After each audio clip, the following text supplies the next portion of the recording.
A fire-breathing dragon lives in my garage. Suppose I seriously make such an assertion to you. Surely you'd want to check it out, see for yourself. Show me, you'd say. I lead you to my garage.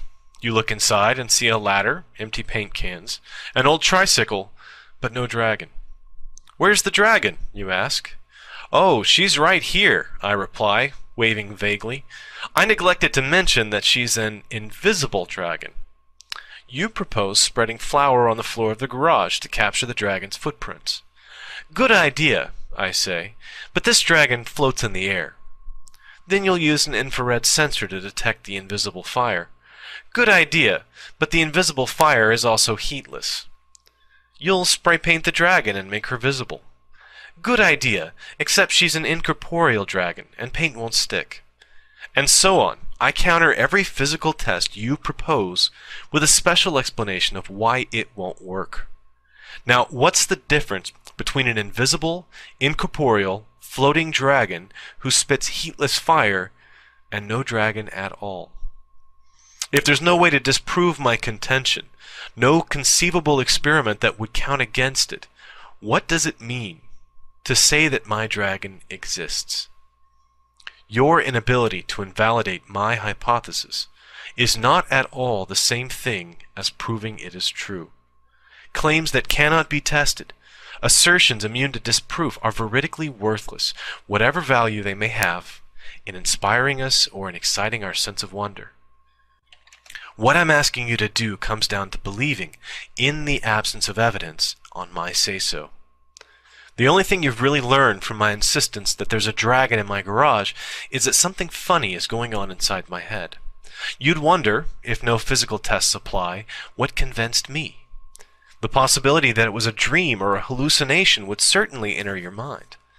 But then why am I taking it so seriously? Maybe I need help. At the least, maybe I've seriously underestimated human fallibility. Now another scenario. Suppose it's not just me. Suppose that several people of your acquaintance, including people who you're pretty sure don't know each other, all tell you they have dragons in their garages. But in every case, the evidence is maddeningly elusive. All of us admit we're disturbed at being gripped by so odd a conviction, so ill-supported by the physical evidence. None of us is a lunatic. We speculate about what it would mean if invisible dragons were really hiding out in garages all over the world, with us humans just catching on. I'd rather it not be true, I tell you. But maybe all those ancient European and Chinese myths about dragons weren't myths after all. Gratifyingly, some dragon-sized footprints in the flour are now reported. But they're never made when a skeptic is looking.